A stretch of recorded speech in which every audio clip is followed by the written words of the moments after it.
they saw walipoona the mighty God of Israel, Mungu mkuu wa Israeli, and his works, na kazi zake. they said, Wakasema, this is too much. hii ni mingi mno.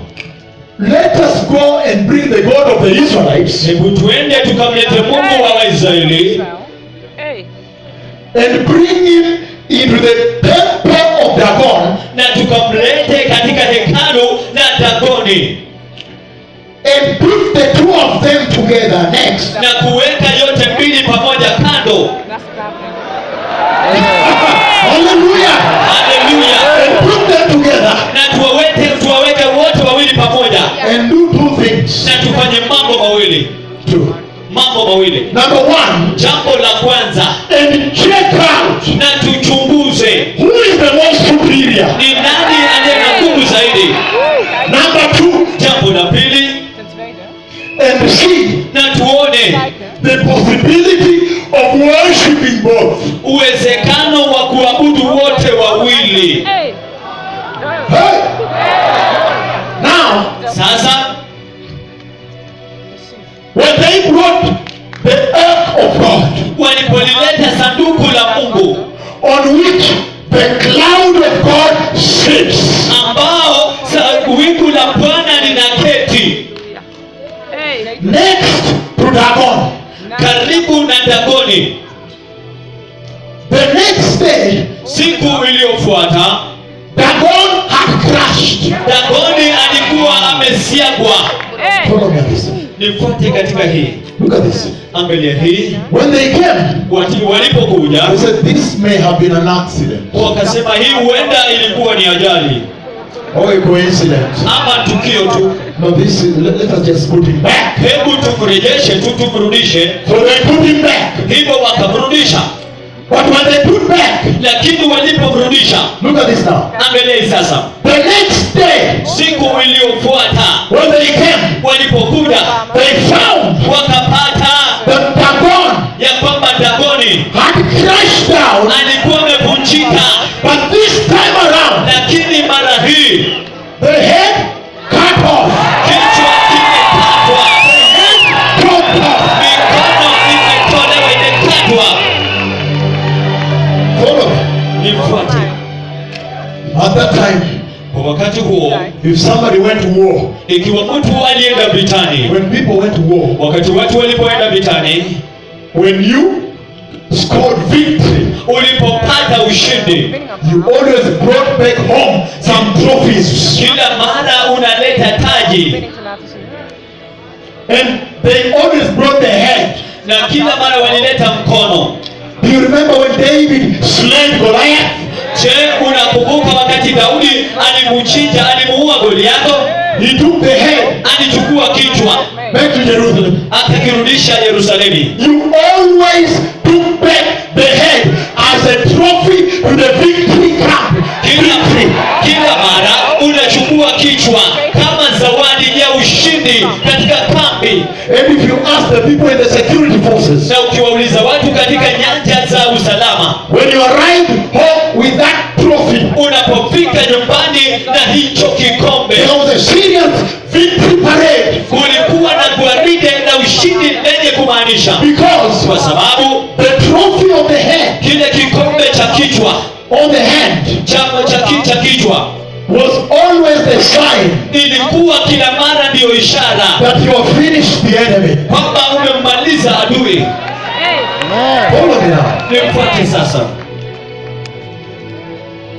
Right now, Sasa hivi when I look at the church globally, ninapoliangalia kanisa kote kote ulimwenguni, I see that the Lord gave us the ultimate worship. ninaona kwamba Bwana alitupatia ibada ya kiwango cha juu zaidi. The Messiah, Masihi, the Christ, Kristo, the Redeemer, Mkombozi, the Savior, Mwokozi, living bread, mkate ulio hai, wonderful counselor, ushauri wa ajabu, Prince of Peace, mfalme wa amani, mighty God, Mungu mkuu, living waters. maji yaliyo hai. He gave us the ultimate Alitupatia ya juu zaidi to worship. kuabudu. But when you look at the church, Lakini unapoliangalia kanisa, the church kanisa has brought other gods limeleta miungu mingine and paraded with the Lord. na kulipigisha kwa gwaride pamoja na Mungu. They want to worship Jesus, Wanataka wamwabudu Yesu who is very holy. ambaye ni mtakatifu mno. And on this other side, they want to worship sexual sin. Na upande huu mwingine wanataka waabudu dhambi ya uasherati na ngono. They want to worship Jesus, Wanataka wakamwabudu Yesu and they are putting the god of money here. na wanaweka miungu ya pesa hapa. They want to worship Jesus, Wanataka wamwabudu Yesu and they are putting the gods of the false apostles and false prophets here. na wanaweka miungu ya mitume wa uongo na manabii wa uongo hapa. The Lord is saying, Bwana anasema, I have seen the Lord coming, nimemwona Bwana akija and He's coming to the church. na anakuja kwa kanisa. And when the Lord comes, Na wakati Bwana anapokuja, He is coming anakuja to slay the foreign gods you have brought in the house. kuichinja miungu ya kigeni ambayo umeileta katika nyumba. And this time around, Na mara hii sasa He must take trophies to heaven, lazima apeleke taji mbinguni, because time is over. kwa sababu wakati umeyoyoma. He's coming to cut the heads of the false prophets Anakuja kukata vichwa vya manabii wa uongo that you see all over Nigeria, ambao unawaona kote kote Nigeria, Brazil, United States, majimbo ya Marekani, and they are going all over the world with false prophecy. na wanakwenda kote kote ulimwenguni na manabii wa uongo. They don't have strong tongues Hawana ulimi wa nguvu for pronouncing holiness, ya kutangaza righteousness. utakatifu, haki. They are weak tongues. Ndimi zao ni dhaifu. I have seen the Lord coming Nimemwona Bwana akija to slay your gods, kuchinja miungu yenu, because He's saying, kwa sababu anasema no two gods. hakuna Mungu mara mbili. There are no two gods that can stand at the same time. Hakuna miungu mara mbili inayoweza kusimama katika wakati mmoja. When I look at that banner there, Ninapoangalia lile bango huko, I see that Jehovah is already standing. ninaona kwamba Yehova tayari amesimama. That means Hiyo inamaanisha all the other gods miungu mingine yote must now come down. lazima sasa ianguke chini. Oh yes. Ndio. Did you understand why Je, unaelewa kwa nini? He sent me with so much power? Alinituma na nguvu nyingi mno, Because there is a slaying to be done. kwa sababu kuna kuchinjwa kunaenda kufanyika. Hey, Hey, I don't know sijui what your Dagon has been. kile ambacho dagoni yako imekuwa. I don't know in Zambia Sijui kule Zambia which Dagon has been disturbing you. ni dagoni yupi ambaye amekuwa akikusumbua, But I know one thing, lakini najua kitu kimoja, that now that the Lord is standing in the house, ya kwamba sasa Bwana amesimama katika nyumba. that Dagon must come down.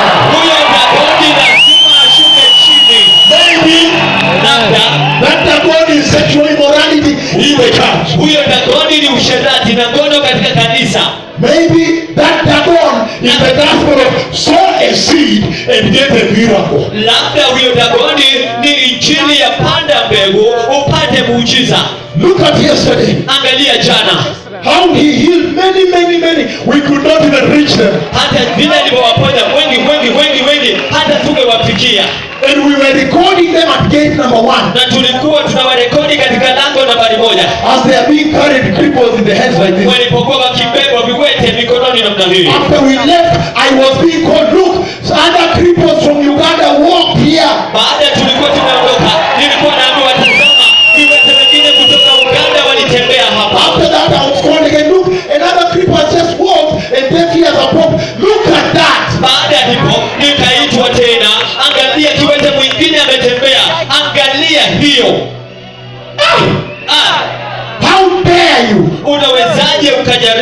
sell the blood of Jesus ukaiuze damu ya Yesu at market price. katika bei ya sokoni. And he said, Na yanasema now that the Lord's glory is standing in the house, sasa kwamba utukufu wa Bwana umesimama katika nyumba, that God of sow a seed and get falsehood huyo Mungu wa panda mbegu na upate uongo must come down. lazima anguke chini. But when you check him, Lakini unapomchunguza you'll find the head is off utapata kichwa kimekatwa and the hands are off. na mikono imeondolewa, Meaning, kumaanisha the trophy must be taken to heaven home. ile taji lazima ipelekwe nyumbani.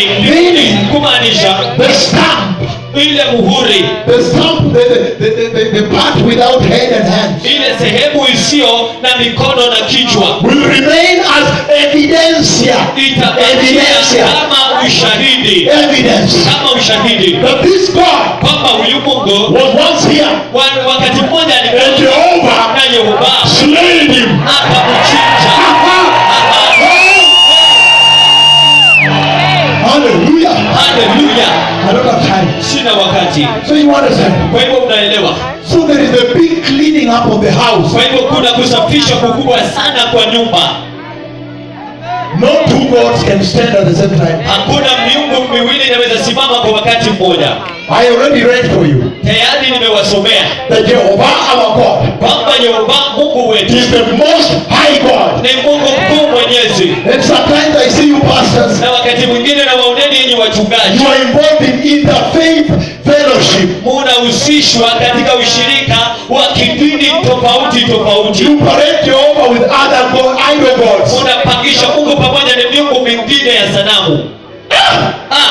When I look at you, I tremble. Ninapowaangalia natetema. Hey,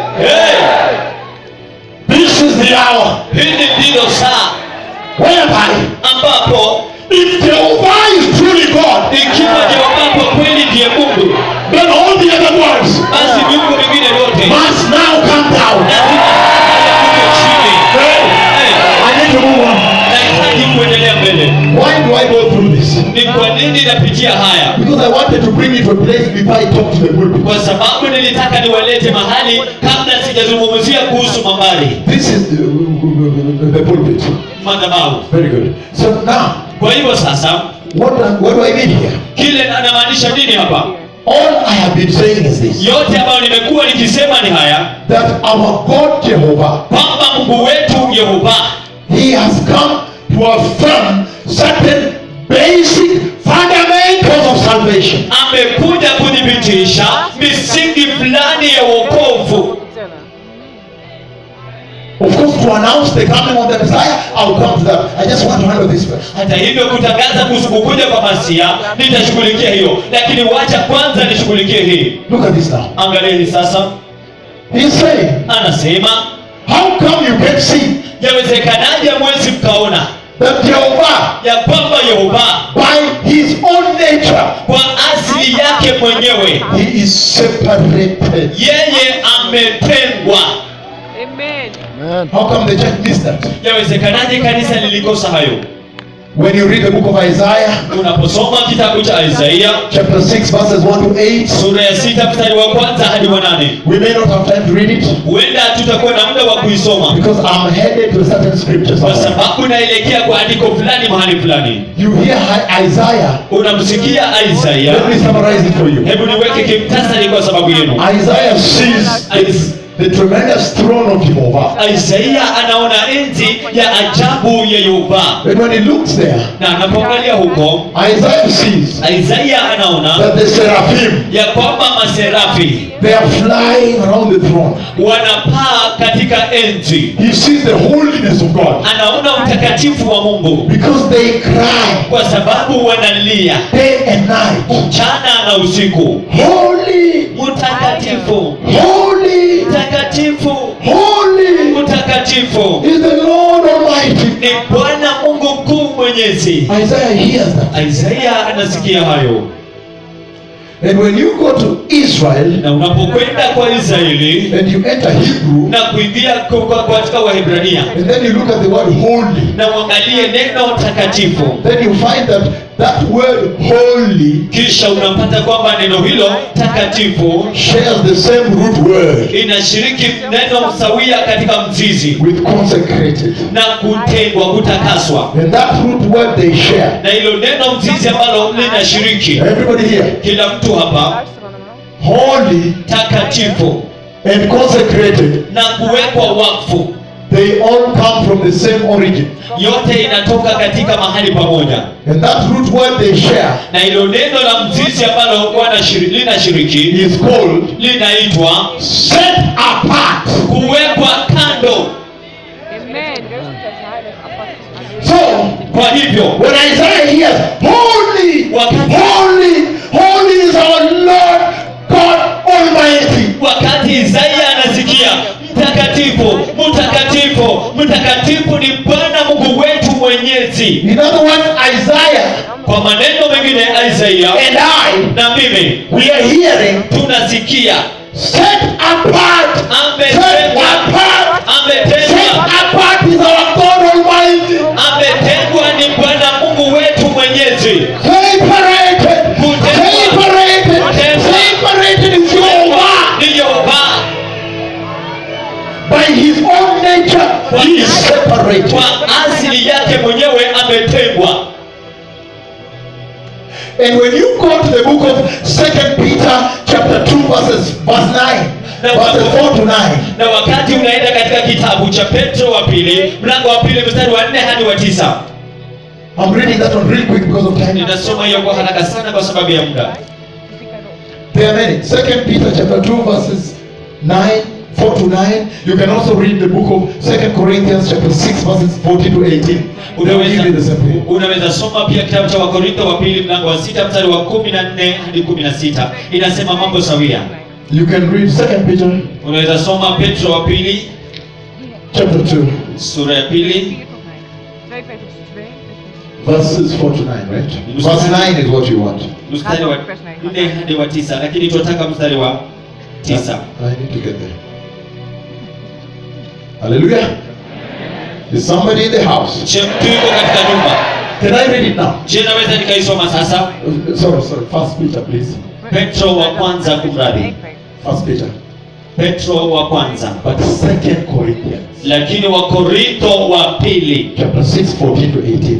mlango wa 6 mstari wa 14 hadi 18. Again, 2 Corinthians Tena Wakorintho wa pili chapter 6, mlango wa 6 verses 14 to 18. mstari wa 14 hadi 18. And First Peter Na Petro wa kwanza chapter 2. mlango wa pili. You can read 4 to 9, but I'm reading 9. Naweza soma mstari wa 4 hadi 9, lakini nasoma mstari wa 9. Can I read now? Je, naweza isoma? Hallelujah.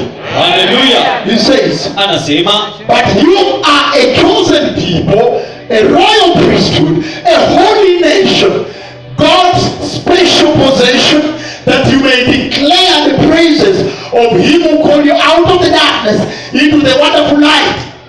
lakini ninyi ni taifa teule, ukuhani wa kifalme, taifa takatifu la Mungu, mlioitwa ili kutangaza sifa zake yeye aliyewaita kutoka gizani mukaingia katika nuru yake ya ajabu. I don't have time to go through that now. Sina muda wa kupitia hiyo sasa. But if you follow me now, I will tell you this. Ikiwa mtanifuata sasa nitawaambia hii. He's saying Anasema that the church is a holy people, kwamba kanisa ni watu watakatifu, meaning a separated people. kumaanisha watu waliotengwa. Then why would you mix? Basi kwa nini ukachanganye? How come you don't know that the cross at Calvary was all about separation? Yawezekanaje haujui kwamba msalaba Kalvari ilikuwa inahusiana na kutengwa From the decay, the moral decay of this world. kutokana na muozo wa kitabia wa ulimwengu huu? So look at this now. Hivyo basi angalia hii. Number one, Jambo la kwanza, our God in his own nature is separated. Mungu wetu katika asili yake ametengwa. That's why at the cross he brought Ndio separation. sababu katika msalaba alileta kutengwa. Number two, he says now, Jambo la pili anasema sasa, and those who worship him na wale waliomwabudu must observe that separation. lazima wazingatie huko kutengwa. That is what I've just read now. Hicho ndicho ambacho nimesoma sasa hivi. Number three, he says, Jambo la tatu yuwasema, and when you worship him, na unapomwabudu yeye, your life maisha yako must be consistent lazima iwe kwa kuendelea with that separation from the moral decay of this world. Na hiyo kutengwa kutokana na muozo wa tabia kati ya ulimwengu huu. Now can I move to the next point? Sasa je, naweza kwenda katika ile nyingine? Because if you note it, Kwa sababu ikiwa uliona, I am talking about the cloud of God. nazungumzia kuhusu wingu la Mungu. But I'm moving systematic as I build you. Lakini nasonga hatua kwa hatua ninapowajenga. Now look at this now. Sasa angalia hii sasa. I'm going to share this. Naenda kushiriki hii. When the Lord spoke with me on November 1, Wakati Bwana aliponena pamoja nami Novemba tarehe 1, the year 2006, mwaka wa 2006, about these two golden glorious rings in the sky. kuhusu hizi pete mbili za utukufu za dhahabu katika anga. And the announcement of the event, it is trumpeting. Na tangazo la tukio hilo ni tarumbeta. Look at this now. Angalia hii sasa. Everybody help me and focus on Kila it. mtu mniangalie na mnilenge Because of time. kwa sababu ya wakati. Look at what happened. Angalia kile kilichotendeka. Now, Sasa in that tremendous vision, heaven opens. katika hayo maono ya ajabu mbingu zikafunguka.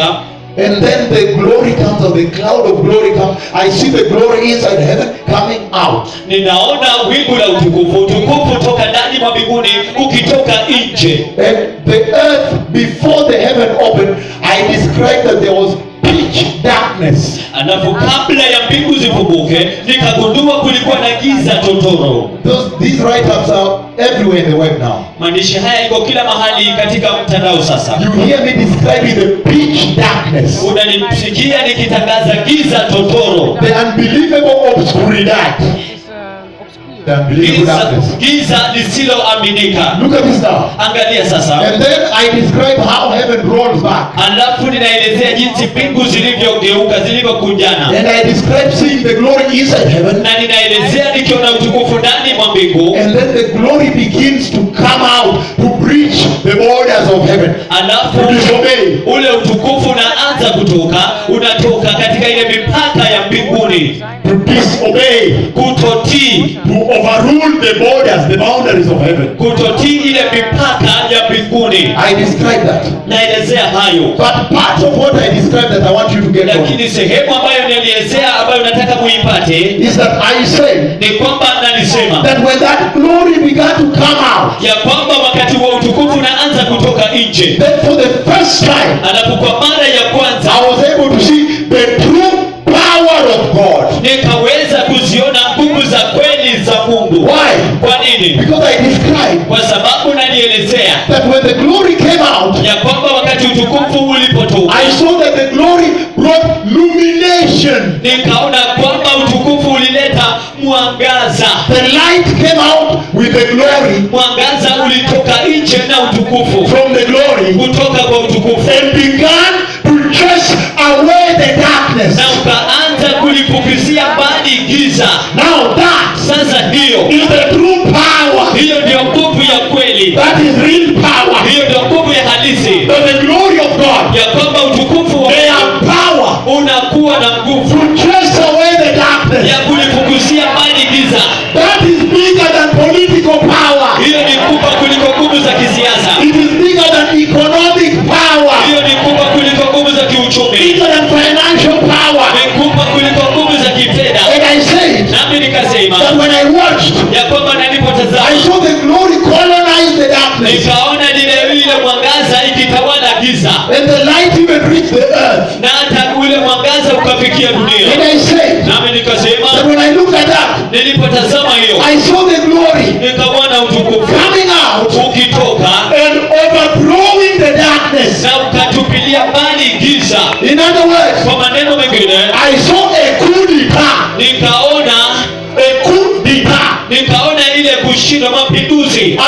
Very good. A coup d'etat Nikaona in mapinduzi the heavens. katika mbingu. I saw the darkness being overthrown. Nikaona giza likipinduliwa. And never ever, Anapoka katu kamwe, never did the Lord tell me, Bwana hakuniambia katu the man of God, kwamba nabii wa just Mungu, hold on a second. hebu ngojea kidogo, Let me go up there wacha nikakwenda kule juu and negotiate na nikajadiliana with the darkness na giza, and find out what does he want. alafu nikagundua ya kwamba Then anahitaji we will nini, sort it out. alafu And tutapigana. then I'll come back and tell you what we are doing. Nitakuja nikwambie I saw the glory overrule the darkness.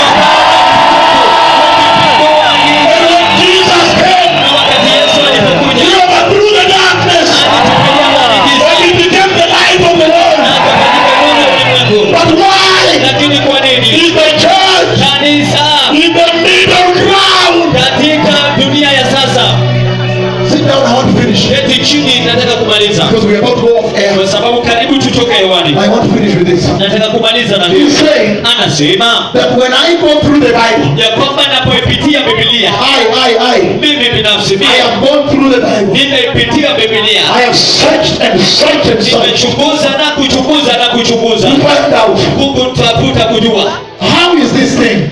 Kitu hiki kina namna gani? Is there a place? Je, kunapo mahali Where the Bible says ambapo Biblia inasema that he came ya kwamba alikuja to redeem us kutukomboa from the darkness kutoka kwa giza and in the middle ground.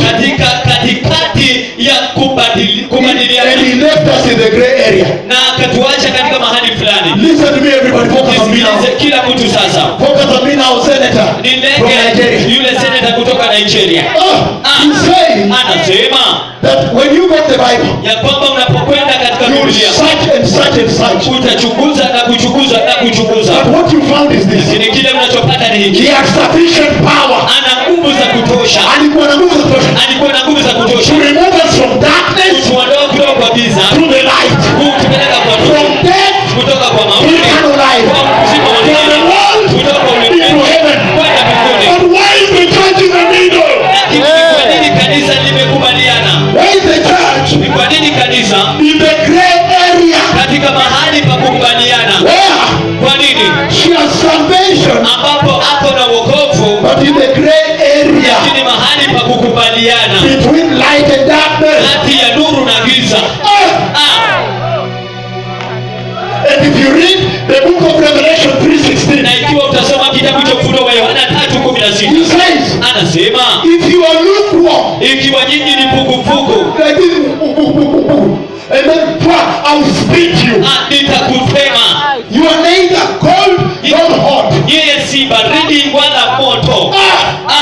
And if you read the book of Hebrews 6, Na ikiwa utasoma kitabu cha Waebrania 6 verses 4 to 6, mstari wa 4 hadi wa 6, he says, anasema after receiving the knowledge of the truth baada ya kupokea maarifa ya ukweli and the Holy Spirit na Roho Mtakatifu and the power of God, na nguvu za Mungu, if we go back ikiwa mtarudi into sin, katika dhambi, no sacrifice for sin is available. hakuna dhabihu ya ondoleo la dhambi inayopatikana. Hebrews chapter 10, Waebrania sura ya 10 verses 26 to 31. mstari wa 26 hadi 31, He repeats it. anairudia tena The abuse of the grace. ile kutukana kwa neema. And he says, Na if anasema we deliberately keep on sinning, ikiwa kimakusudi itaendelea kutenda dhambi, no more sacrifice for sin is left. hakuna dhabihu ya ondoleo la dhambi iliyobaki tena. The Lord is warning on the abuse of the grace. Bwana anaonya kuhusu ile matukano ya neema. He's saying, Anasema when you add darkness to the light you received, wakati utakapoongeza giza kwenye nuru uliyoipokea, it is always equal to darkness. kila mara jibu lake ni giza. He's saying Anasema that this abuse of the grace kwamba hayo matukano ya neema that you see the modern church in all over the world is doing, ambayo mnaona katika kanisa la sasa ulimwenguni kote inatenda. he's saying Anasema it is dangerous, ni hatari, tragic, ni ajali, calamitous, ni a calamity. ni shida, He's janga. saying Anasema you cannot abuse the grace. hauwezi ukaitukana neema. He's saying Anasema you cannot negotiate with darkness. hauwezi ukajadiliana na giza, That homosexuals are negotiating na kwamba mashoga with wanajadiliana the church. na kanisa. He's saying Anasema remove the immoral dressing from the house. ondoeni mavazi ya uasherati kwa nyumba, The short miniskirts, vijisketi fupi the fupi, tight trousers zile longi za kubana that belong to the darkness. ambazo ni za giza, They cut, ile mikato, they cut that you may see the legs. mikato ili kwamba ukapate Remove them from my house.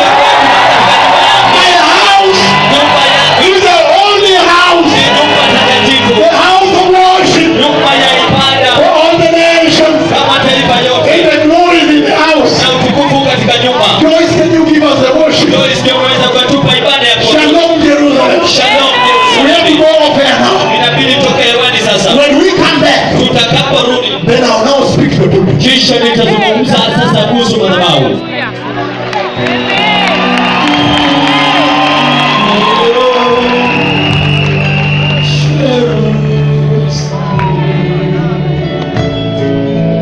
Be